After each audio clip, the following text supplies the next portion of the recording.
Greetings, fellow wanderers of Middle-earth. Today, we turn our gaze to one of the most enigmatic and powerful artifacts in Tolkien's legendarium, the Palantíri or Seeing Stones.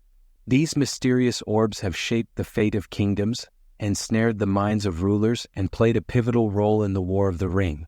So let us peer into the swirling mists of these stones and uncover their secrets.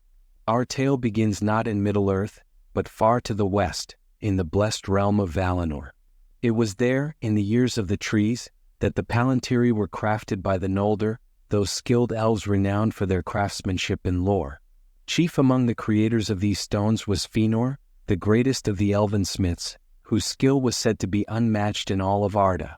The Palantíri were no ordinary crystals. Each was a perfect sphere, dark and impenetrable when at rest, but capable of showing visions to those with the will and the right to use them. As Tolkien describes in the Unfinished Tales, they were perfect spheres, appearing when at rest to be made of solid glass or crystal deep black in hue. At the least they were 1 foot in diameter, but some were much larger. They were indeed unbreakable by any violence then controlled by men, though some believed that great heat, such as that of Aradruin, might shatter them. The power of the Palantíri lay in their ability to communicate across vast distances. A skilled user could see events happening far away, or even communicate with someone using another stone. However, this power came with limitations and dangers. The stones could not see into the future or past, only the present. And importantly, they could not transmit sound, only images. 7 of these remarkable stones were gifted to the Númenóreans, those great mariners and kings of men favored by the Vala. When Elendil fled the downfall of Númenor, he brought these 7 Palantíri with him to Middle-earth. These stones became important tools for the governance of the realms in exile, Gondor and Arnor. In Gondor, 4 stones were placed, at Minas Ithil, Minas Aenir, Osgiliath, and Orthanc. In the northern kingdom of Arnor, 3 were set, at Amon Sul, Anúminas, and Elastirion. The stone of Elastirion was unique. It was set by Elendil to look only westward, across the sundering seas to Valinor, as a consolation for the elves who could not return to the blessed realm. For many centuries, the Palantíri served the kings of Gondor and Arnor well.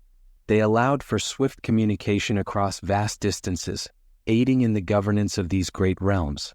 The chief stone was kept in Osgiliath, the capital of Gondor, from which the king could survey all his realm.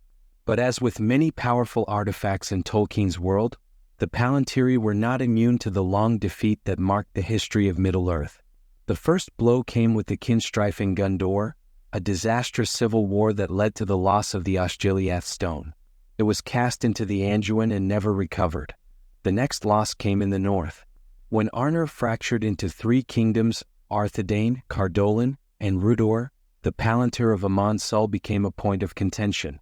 Eventually, it fell into the hands of the Witch King of Angmar, who destroyed it, dealing a severe blow to the communication network of the Dunedain.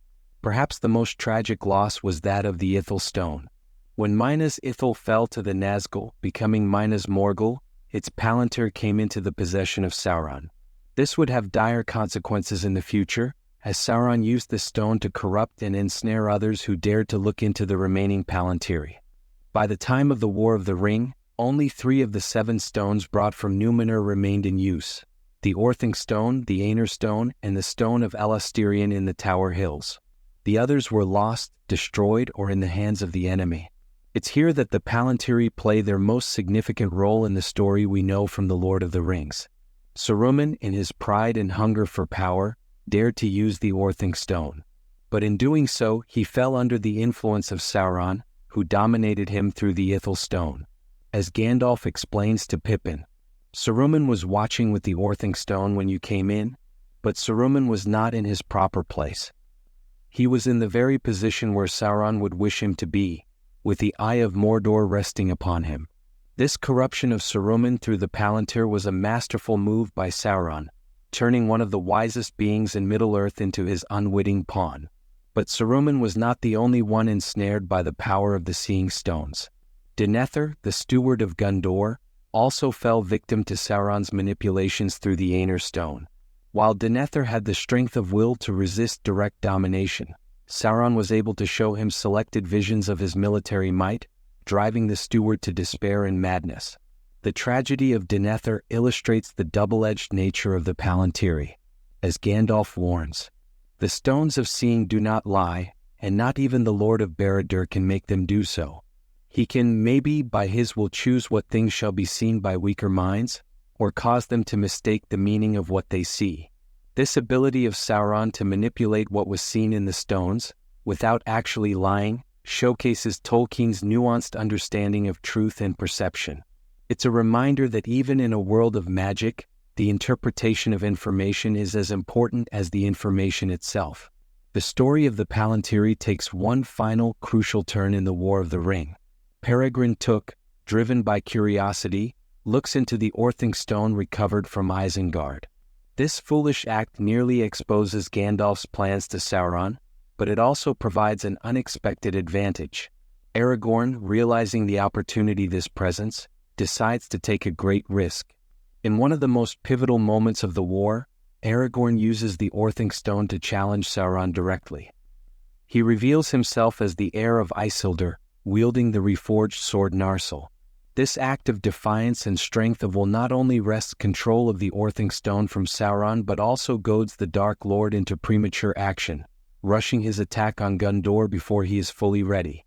This use of the Palantir by Aragorn showcases the true power of these artifacts when used by one with the right and the will to do so. As the rightful heir to the throne of Gondor, Aragorn had the authority to use the stone that Saruman and Denethor lacked, allowing him to turn Sauron's weapon against him. In the aftermath of the War of the Ring, with Sauron defeated and Aragorn crowned as King Elisar, the Palantíri enter their final chapter. The Elastirian stone is taken west with the bearers of the 3 elven rings, ending its long vigil facing the Blessed Realm.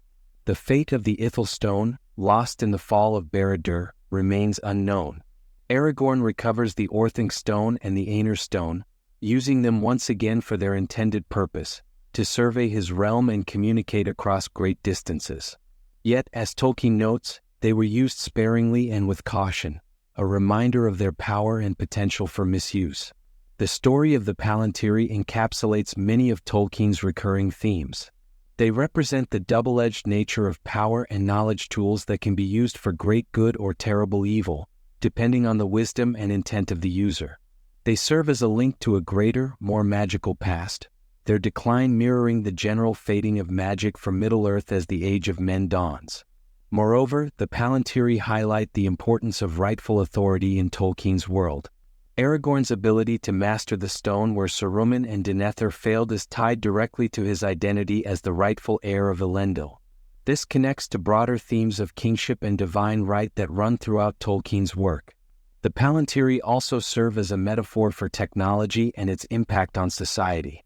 In an age long before instantaneous global communication, Tolkien created artifacts that could transmit information across vast distances in the blink of an eye.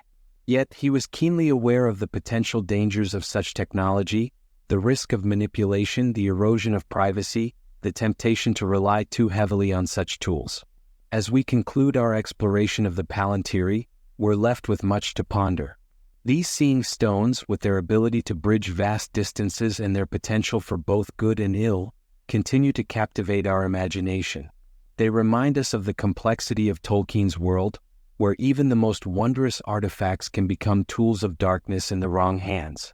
So, dear lore-keepers of Middle-earth, what are your thoughts on the Palantíri? How might the history of Middle-earth have unfolded differently if these stones had never existed?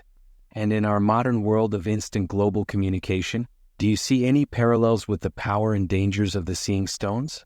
Share your reflections in the comments below, and until our next journey through the annals of Tolkien's realm, may your vision be clear and your will unbreakable.